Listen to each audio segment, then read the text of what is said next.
Good morning. On behalf of the First Unitarian Universalist Church of Columbus, welcome to our Sunday service. My name is Kelly McNeil. My pronouns are she, her, and it is my honor to serve this congregation as Assistant Minister of Congregational Life. We gather in the homelands of the Adena, the Hopewell, the Wyandotte, Miami, Seneca, and Cayuga peoples. Let us not forget that when white settlers arrived, Native peoples were forced off their land, killed, and subjugated to this day with broken treaties. On this Animal Blessing Sunday, we recognize that Indigenous peoples recognize the relationship of all beings in the natural world. They had dogs as pets, hunting companions, and beasts of burden. Dogs were at once wild and tame and connected nature with culture. Let us take a moment of silence together to consider how we respect the Indigenous people and their culture in this place we call home.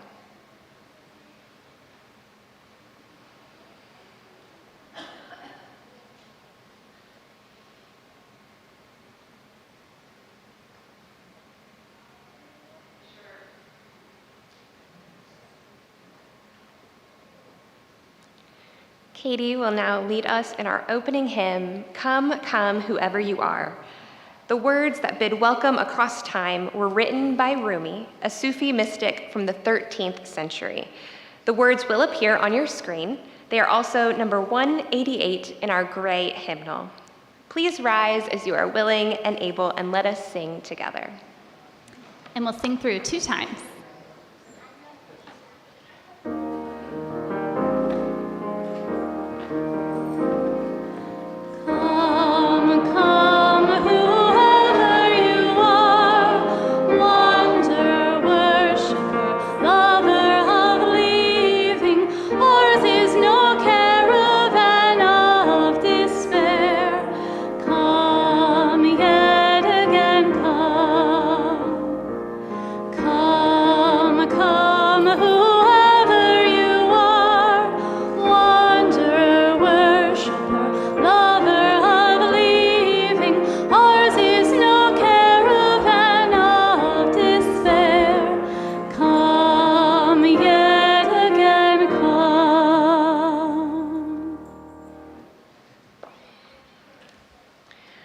Welcome to our series of summer services. Today we are howling with pleasure as we present our annual Animal Blessing. If all goes well, it will be a perfect Sunday. We are glad you joined us today in person and online. Many of you sent in pictures of your beloved pets for a slideshow later in the service.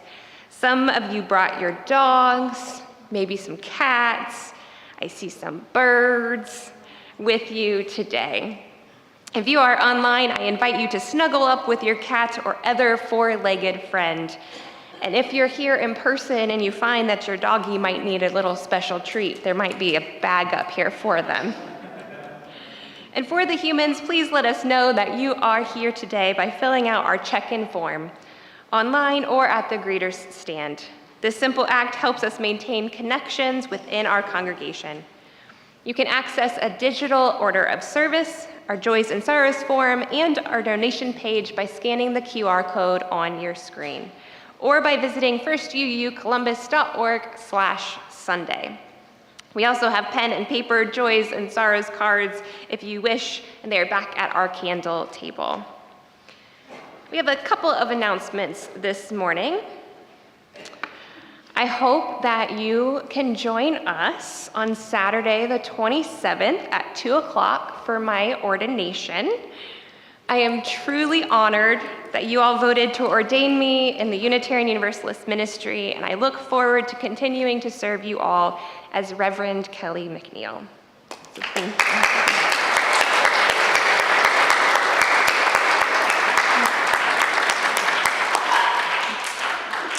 Our second announcement is that the Newman Center community will be our guests this afternoon at 2 o'clock.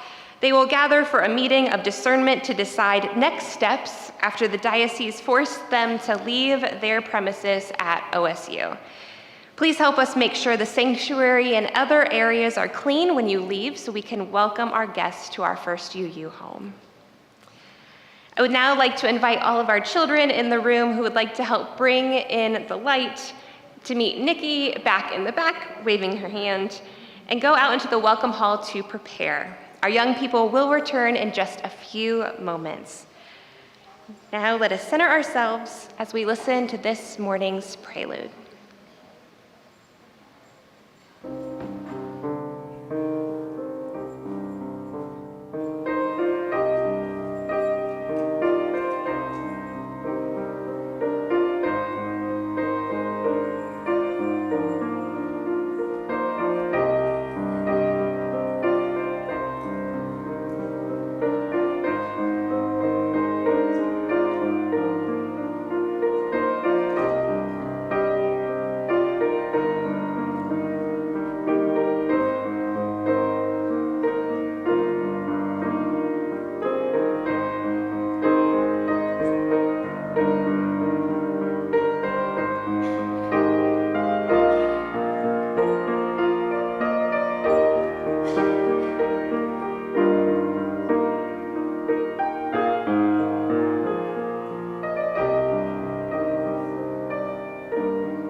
Thank you, Nathan, and welcome back, Nathan.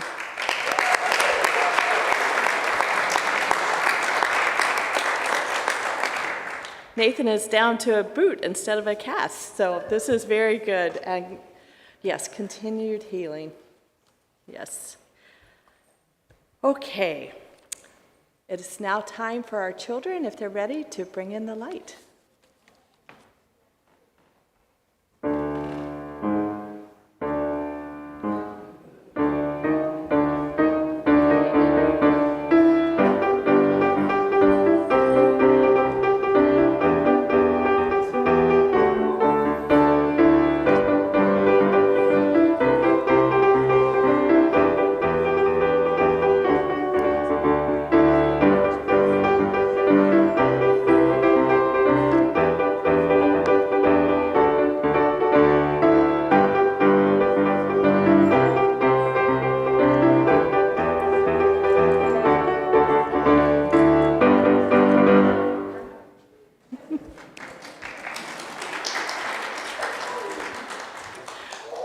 We light our chalice this morning to the words of Susan Carlson. Welcome to all this morning, all of you. We enter into this half circle of diversity, celebrating the ways that we are walking, rolling, strolling, two-legged wanderers share with four-leggeds lounging, lunging, and leaping among us, with winged warblers and slithering, sliding, snaky beings, not my favorite, but they're there, circling with cavorters in a watery world, and with those who carry their house on their backs. We look so different, moving according to the way we were made, yet we look here at this circle. We are part of one family sharing one planet. May our celebration bring us into the deeper relationship with the diverse beings in the interdependent web of life, remembering we all have common needs for safety, care, and respect. Welcome to one and all, whoever you are. We're glad you're here.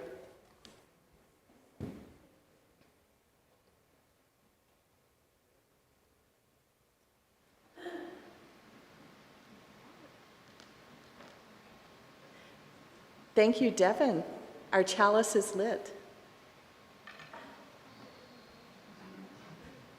Amber is away today, but Amanda's going to tell this story. Alrighty. Yes, thank you, Devin, for helping to light our chalice. We are currently putting together Sunday school teaching teams for next year, so please email amber@firstucolumbus.org to get involved. Our story today is called Ferdinand, written by Monroe Leaf and illustrated by Robert Lawson. Once upon a time in Spain, there was a little bull, and his name was Ferdinand. All the other little bulls he lived with would run and jump and butt their heads together, but not Ferdinand. He just liked to sit quietly and smell the flowers. He had a favorite spot out in the pasture under the cork tree. It was his favorite tree, and he would sit in its shade all day and smell the flowers. Sometimes his mother, who was a cow, would worry about him. She was afraid he would be lonesome out all by himself. "Why don't you run and play with the other bulls and skip and butt your head?" she would say. But Ferdinand would shake his head. "I like it better here, where I can sit quietly and smell the flowers." His mother saw that he was not lonesome, and because she was an understanding mother, even though she was a cow, she let him just sit there and be happy. As the years went by, Ferdinand grew and grew until he was very big and strong. All the other bulls who had grown up with him in the same pasture would fight each other all day. They would butt each other and stick each other with their horns. What they wanted most of all was to be picked to fight the bullfights in Madrid. But not Ferdinand. He still liked to sit quietly under the cork tree and smell the flowers. One day, 5 men came in very funny hats to pick the biggest, fastest, roughest bull to fight in the bullfights in Madrid. All the other bulls ran around snorting and butting, leaping and jumping, so the men would think they were very, very strong and fierce and pick them. Ferdinand knew that they wouldn't pick him, and he didn't care. So he went out to his favorite cork tree to sit down. But he didn't look where he was sitting, and instead of sitting on the nice cool grass in the shade, he sat on a bumblebee. Well, if you were a bumblebee and a bull sat on you, what would you do? You'd sting him. And that is just what this bee did to Ferdinand. Wow, did it hurt! Ferdinand jumped up with a snort. He ran around, puffing and snorting, butting and pawing the ground as if he were crazy. The 5 men saw him, and they all shouted for joy. Here was the largest and fiercest bull of all. Just the one for the bullfights in Madrid. So they took him away for the bullfight in a cart. What a day it was! Flags were flying, bands were playing, and all the lovely ladies had flowers in their hair. They had a parade into the bull ring. First came the banderillos with long, sharp pins with ribbons on them to stick the bull and make him mad. Next came the picadores, who rode skinny horses, and they had long spears to stick in the bull and make him madder. Then came the matador, the proudest of all. He thought he was very handsome and bowed to the ladies. He had a red cape and a sword and was supposed to stick the bull last of all. Then came the bull, and you know who that was, don't you? Who was it? Ferdinand. They called him Ferdinand the Fierce, and all the banderillos were afraid of him, and the picadores were afraid of him, and the matadores were scared stiff. Ferdinand ran to the middle of the ring, and everyone shouted and clapped because they thought he was going to fight fiercely and butt and snort and stick his horns around. But not Ferdinand. When he got to the middle of the ring, he saw the flowers and all the lovely ladies' hair, and he just sat down quietly and smelled. He wouldn't fight and be fierce no matter what they did. He just sat and smelled. And the banderillos were mad, and the picadores were madder, and the matador was so mad he cried because he couldn't show off his cape and sword. So they had to take Ferdinand home. And for all I know, he is sitting there still, under his favorite cork tree, smelling the flowers, just quietly. He is very happy. The end.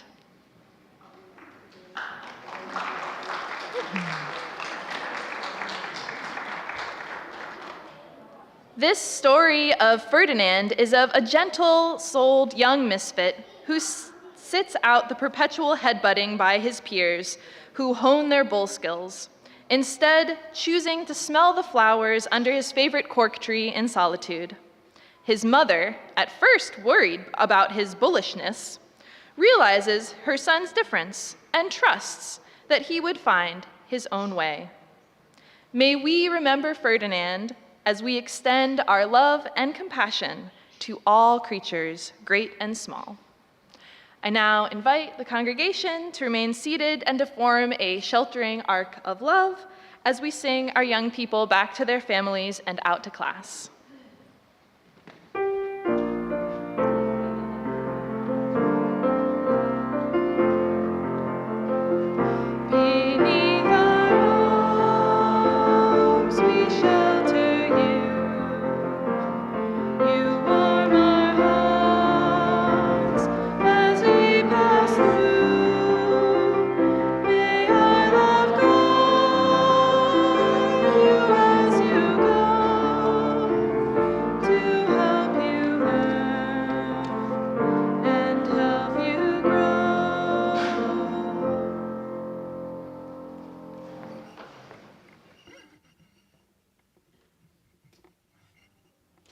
This is a song called Holy Earth, and I wrote it about the interconnected web of life, which you know so well in our principles. So as I sing this, maybe look around at the furry, feathery creatures here today. Know that they are a part of this holy earth, as are we.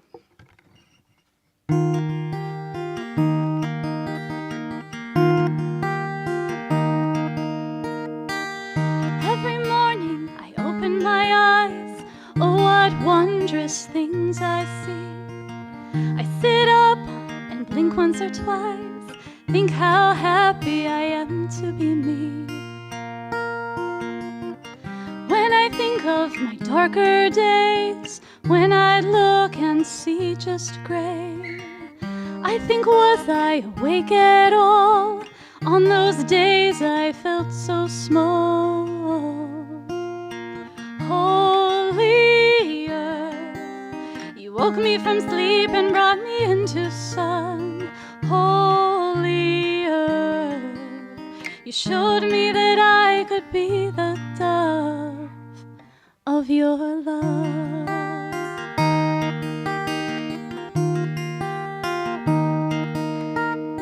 I see a mountain, hear a bird, suddenly I'm lost from verse. I have to take in everything, it's you I breathe and that's why I sing. Holy earth, I wake up each morning and you are here. Holy earth, you grew flowers where I planted tears all these years.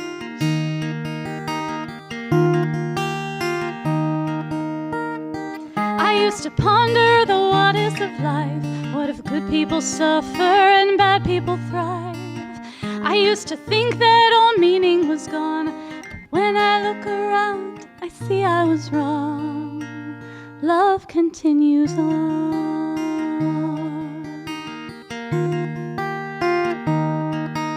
So if I'm lonely and it's dark and pieces of me are falling apart, I won't give up. I'll walk outside into the beauty of you that makes me feel so alive. Holy earth, you woke me from sleep and brought me back to love. Holy earth, you embrace and connect everyone in your love.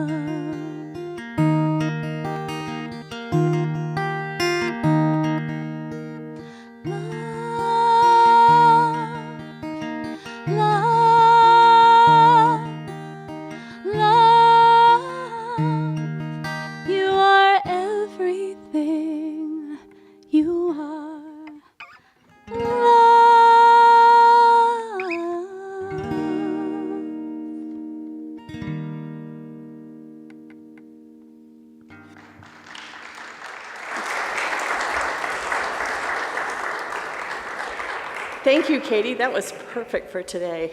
Thanks so much. It's good to have you back. Well, Fiona and I would like to introduce a video. It's a video that celebrates the diversity not only of the human world, but the animal world as well. And I don't know about you, but I meet a lot of Unitarians, including ones in our congregation, who have this personality characteristics. See if you recognize yourself in this video.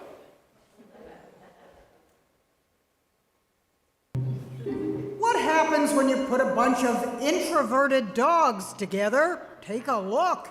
It's worse than the office Christmas party before the liquor flows. Standing apart, all of them avoiding eye contact. One of the owners described it as like a pasture of cows, a dog park in Sweden. This Swedish couple shot the video that went viral. We found a group that was for introverted dogs, and we thought it was perfect for Kila because she... Kila, a rescued street dog, is selective about other canines and has had only one best friend, this wiener dog. Instead of using the word introverted, gather more calm dogs. Sophia and Timmy prefer calm. The meetup lasted an hour. The video shows only the waning moments when everyone seemed to have had enough of each other. Dogs thinking, this could have been an email. The couple found the group of calm dogs. It's on Facebook, like, for different kind of dogs. And The dog does not seem introverted with you two. no. At the meetup, amid pooches planted like statues, two of the introverts passed like ships in the night. And though Kila may be the life of the party with her owners, she preferred catching bugs in her mouth to catching the eye of any other introverts. Ginimos, CNN, New York.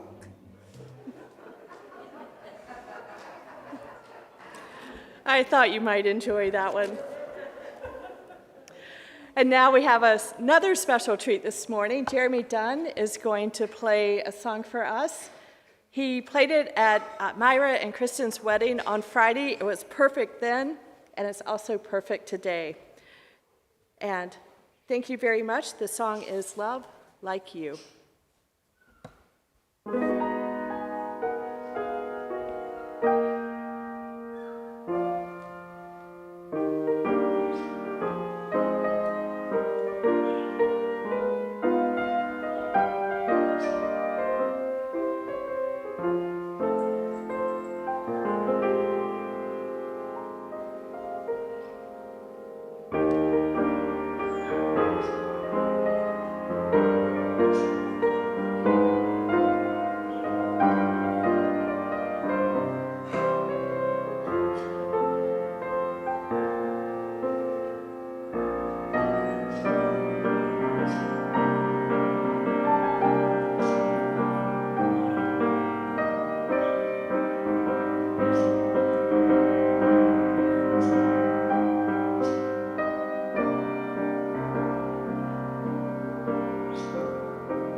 Jeremy is a student, a high school student over here at Whetstone, and he is the son of Julie Duhigg and Brian Hagman. So, yay! We support our young people, and thank you so much. As we resume our in-person animal blessing with cats, I haven't seen any cats today. Dogs, birds, anything else here today? People. We know that we love our animals and those who can show up in person, others who need a pass. We appreciate you whether you're in person here or online. All that said, we come in a variety of shapes and sizes with noses or snouts, personalities quiet or not. Our story this morning was a lot of bull, smelling flowers when the world wants to fight. The day Ferdinand is taken to the bull ring, he models for the violent, hungry crowd, as he would millions of readers in the century since, a saner way of being in an insane world. I'll pick up the history of this story based on writing from Maria Popova in the Margillion. Munro Leaf, a lot of you know him for a lot of stories he wrote. He wrote this one about Ferdinand in the first year of his 30s, another way of saying 31, on a yellow legal pad in half an hour. As a creative prompt for his friend Robert Lawson, he wanted to give the illustrator something to tickle his artistic imagination for a while. It's a children's book in the same way that The Little Prince is, a miniature work of philosophy delivered with simplicity and warmth, radiating immense and eternal ideas about the meaning of human life. Like a great poem, it can be read many different ways and taken to mean many different things. A story about otherness that can speak to modern theme styles of otherness like queerness and neurodivergence. A story about quiet power of nonconformity. A story about the world-shifting power of personal example. This later aspect is what rendered the book so threatening to the dictators and militants of the day who were already contemplating the ashes of World War I into the foundations of yet another world war. In a stark affirmation of Iris Murdoch's timeless observation that tyrants always fear art because tyrants want to mystify while art tends to clarify. The book was deemed pacifist propaganda, banned, might be banned today too, I don't know, but banned in Franco's Spain and burned in Hitler's Germany. Like The Little Prince, the book was published 8 years later and inspired by its author's wartime experience in the desert. The story of Ferdinand has its roots in lived experience of its creators. Both Leaf and Lawson had seen the world come undone in its first global war. Both knew that we always have survived history's darkest moments and patches by making our own light and meeting brutality with beauty. I see some doggies meeting in the aisle right here too. And they're not barking, this is good. Like Winnie the Pooh, I believe Nathan's going to play a Pooh song at the end, but like Winnie the Pooh, a book published a decade earlier, inspired by a real-life rescued baby bear, its author had visited his son at the London Zoo. The story of Ferdinand has its roots in the true and real story of a bull in a Spanish countryside. Don Juan Gobalita had been a rancher all of his life, but he had never seen what he saw this morning in the mid-1930s. Carmelita, his 7-year-old daughter, was petting his blackest bull bred as Toro Bravo for bullfighting. The beast was eating flowers out of the little girl's hand. Now, Don Juan must have been touched by the sight, but also dismayed that his prize animal, Carita, prospects, for he named the bull Cibillon, or a colloquial for large civilian, a Spanish slur that soldiers used for ordinary citizens. Soon after, other children were flocking to the farm with bouquets of wildflowers and succulent grass for the cow to eat from their hands, as photographers took pictures of him and populated human interest sections of Spanish newspapers. That's when Franco's fascist forces threatened to attack Barcelona in the late spring of 1936. The enterprising manager of the city's historic bull ring set out to what Facebook algorithms do today, prey on the way violence and sensation scintillate the weakest parts of human nature. The bull, Ferdinand, that we know, was taken away from his bucolic paradise, carted to Barcelona, and released into the arena packed with thousands of scintillated spectators who had come to see what could happen to the famous furred pacifist under the bloodthirsty threat that they took for entertainment. I'll note that we have moments like that in our own American history as well, maybe even today. But like any reasonable animal faced with another animal's aggression, the bull pushed through the pain.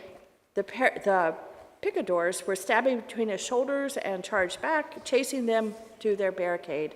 But when the rancher called out to the wounded animal from the side of the arena, the bull quietly came over and leaned over for a caress. He hadn't let the violence erase his memory of kindness or his trust in it. The spectators were so moved by the supreme manifestation of the bull's natural nobility, known as nobleza. That's when the famous matador strutted into the arena with his sword to deliver the barbaric finale to the spectacle. A woman cried out, "Un tirador!" That's indulgence, or pardon, by which a bull is spared death by recognition of his bravery and nobility. Other voices immediately joined her. The crowds rose to its feet, and the judges declared the fight was over. The bull, Ferdinand, was sent to the city stables to recover. After the corrida, he appeared on the cover of the July 4th issue of the popular women's magazine, Estampa, The Adventures of Sibylon in Barcelona's Bull Plaza, and announced the headline, "The Women Saved Him," was the subtitle. Now, this one bull story, this story of Ferdinand, ended shortly thereafter. Before he could be returned to the pasture, the invaders attacked. But it was too late for Ferdinand. But the story was of one individual bull, but the story lives on in the dreams and the ideals that we have today of a peaceful world. As the story traveled around the world, a critic from the United Kingdom called it the pardoner's tale. Whatever language or the angle, the story of Ferdinand is about the gift of being ourselves. It does not allow us to escape the realities of the day, but it points a way to have integrity in who we are. I believe it also calls us to live our Unitarian Universalist principles with grace, forgiveness, and courage. I look around the sanctuary today and online, and I see so much diversity. May we all speak, bark, meow, or whatever the birds are saying back there. May we all express ourselves in our own truth, and may we bring peace as we stop and smell the flowers. Blessed be, and amen. And now, as a special treat, how many of you sent pictures today? Great, and a lot of you who are not here sent pictures too. Let's enjoy a slideshow of our first UU pets. And Brandon is going to sing underneath.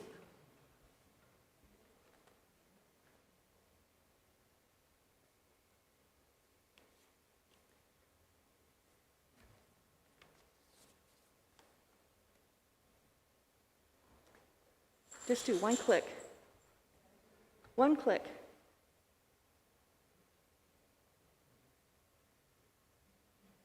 It will play.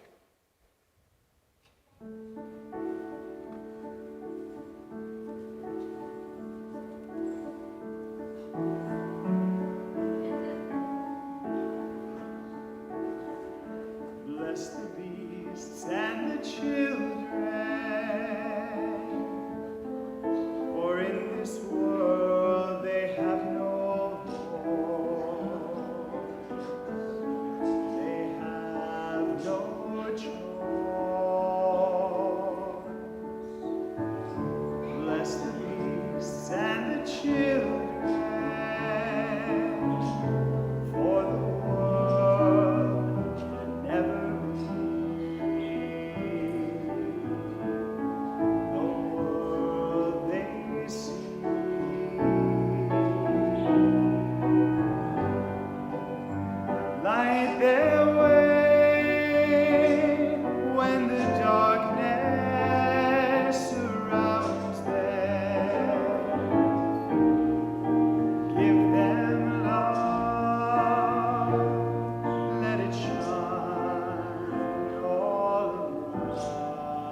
Thank you all, and I'm so glad that we love our pets. I see some are getting special attention. We're sharing our offering plate this summer with Pro-Choice Ohio. Let me start that again. We're sharing our offering plate this summer with Pro-Choice Ohio and Faith Choice Ohio. First UUer Kel McConaughey is the Development Director of Pro-Choice Ohio, and first UUer Jane Larson is a longtime PCO board member and serves on the PCO Foundation. Elena Ramsey is the Director of Faith Choice Ohio, and Rev Marion serves on the Board of Directors. Many first UUers volunteer supporting reproductive rights.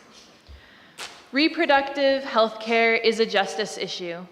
The right to make decisions informed by our circumstances in conversation with family and healthcare professionals is a matter of dignity, respect, and privacy. The Supreme Court and our own state government have ruled that reproduction is not a private matter and carries the threat of penalty and imprisonment. This affects everyone, especially those in minority communities and people in economically challenging circumstances. The work is urgent, the work is incredibly hard, the work is desperately needed. Thank you for supporting reproductive rights. Please use the QR code on the screen or go to our website, firstucolumbus.org, and click the Donate tab to share as you feel called and are able. Our offering will now be gratefully received. Thank you for your generosity.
Thank you, Nathan. That was pretty hard to sit still through that.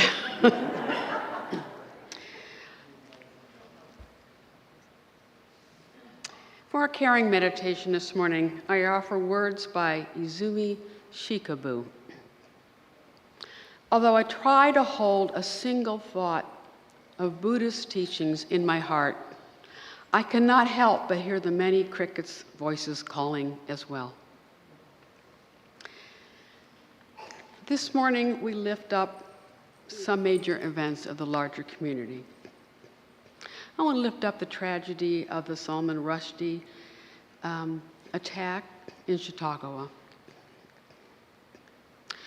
and the wildfires ever devastating Hawaii and a number of the western states. And you'll have to read between the words on this one, so I'm going to just take a whole lot and put it into all the political stuff.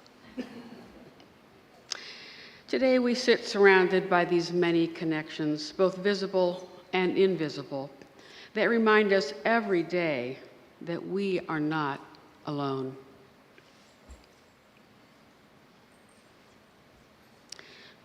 Peace be with us and with all the beings that share this earth. I now invite Barb Fiorini, our pastoral listener for this morning, to come forward. In a few moments, she will share the joys and sorrows that have been submitted this morning. We have 2 caring cards this morning. On the 2nd anniversary of the death of Tony McDonald, we are holding Carrie, Sarah, and their families in our hearts, knowing Tony will always be a part of First UU. We miss him dearly. We are proud of and appreciate Carrie's continued service to the Unitarian Universalist Association and to the community at large. Our thoughts this morning are with Allison W. and daughter Liz W., who are in Chautauqua, New York, and witnessed the attack on Salman Rushdie yesterday. Allison's family happened to be with her this weekend to scatter her mother's ashes. And we have 4 requests for announcements. This is an update on Erica S.'s medical testing for lower back pain. After several consultations with doctors and seeing a spinal sports medicine surgeon, the condition of pain in her lower back seems to be slowly responding. It is a wait and see situation. And the next 3 announcements were inadvertently left out of last Sunday's readings, and we are very sorry for this delay.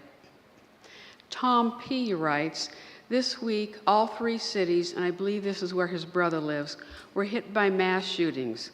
A private home in Dayton, the old Lincoln Tavern on the far south side in Columbus, and just today, which was last Sunday, Mr. Pitiful's in Over the Rhine in Cincinnati. Kimberly K. writes, please pray for my mother as she transitions through a difficult time in her life.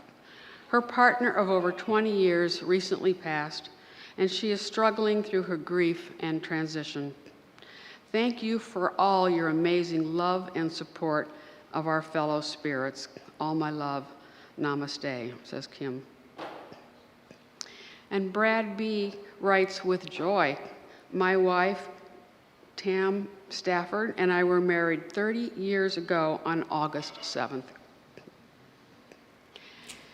We encourage you to visit the caring table in Beach Hall after the service to sign caring cards, whether or not you know the people. This long-time tradition of signing cards in person is an important outreach to members and friends. Even if there are no cards to sign, you can stop and say hello to the volunteers. They appreciate that. And now for the joys and sorrows that you submitted this morning. Are there any, Barb?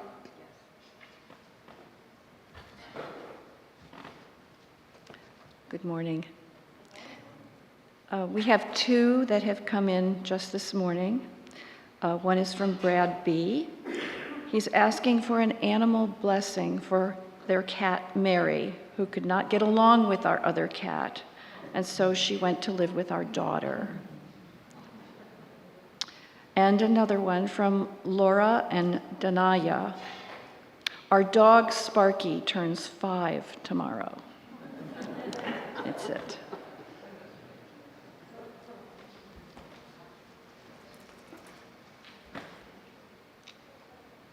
May we hold these joys and sorrows and all of those yet unspoken gently in our hearts.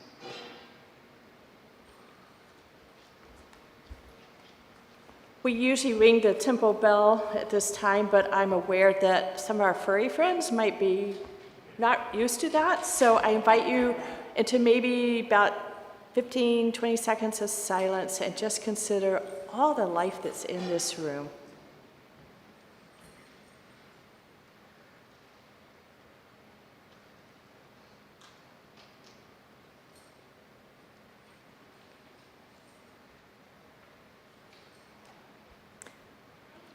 Blessings.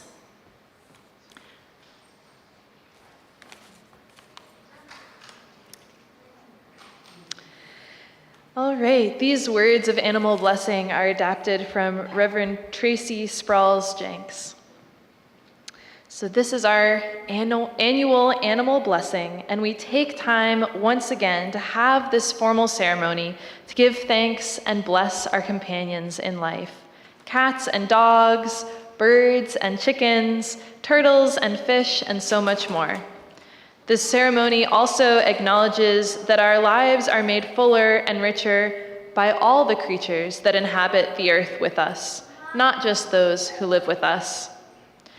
Animal blessings originate out of the Catholic tradition. However, many Unitarian Universalist congregations have adopted this practice and made it a uniquely UU type of blessing. Our seventh principle states that we are all a part of the interconnected web of being, web of existence, and this is the underlying motivation for these services. Before we begin, let's expand our understanding of the word blessing.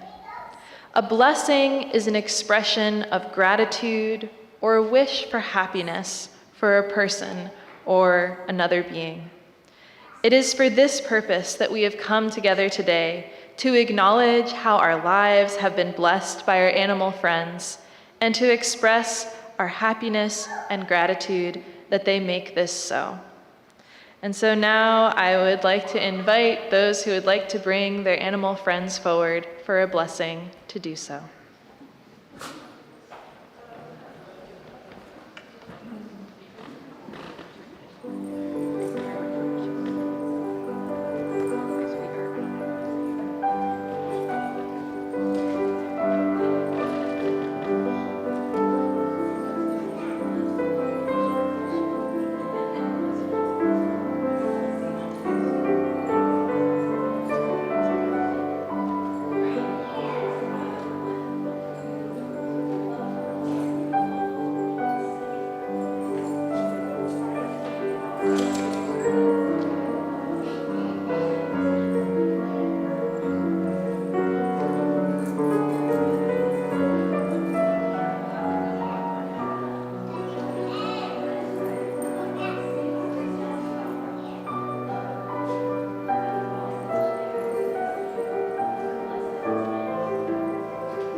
I want to thank everyone for bringing your animals today. May they all be blessed. If anybody needs dessert, I have more treats.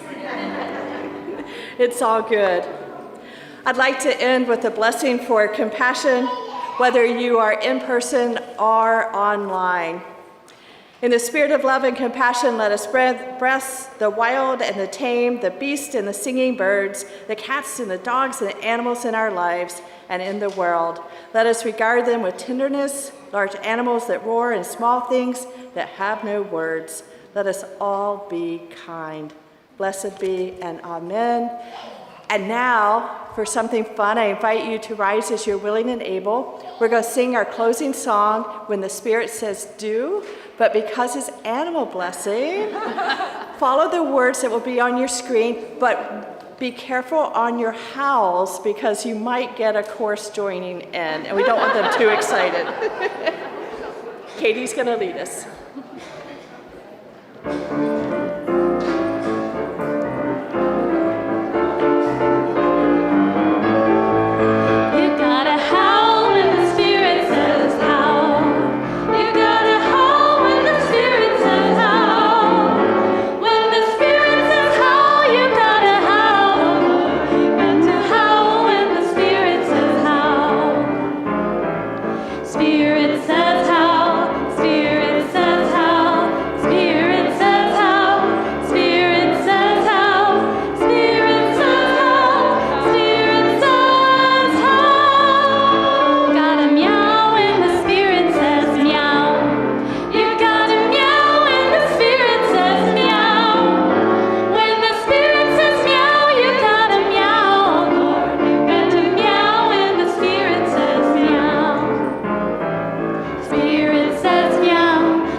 There might be a horse here today. I substituted those words. We had a story about a cow or a bull, so you can say moo.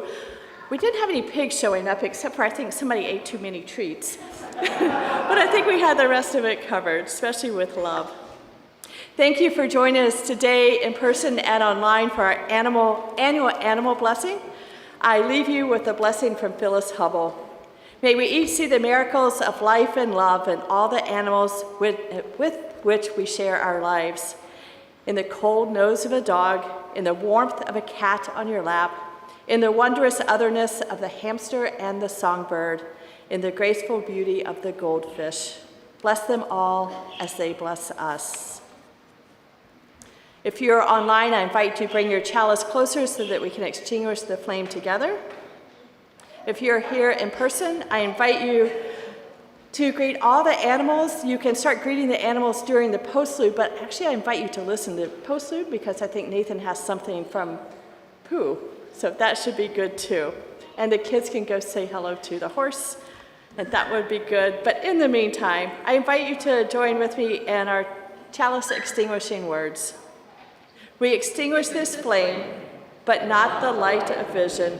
As we go forth, let us heal and transform our world through reason and love.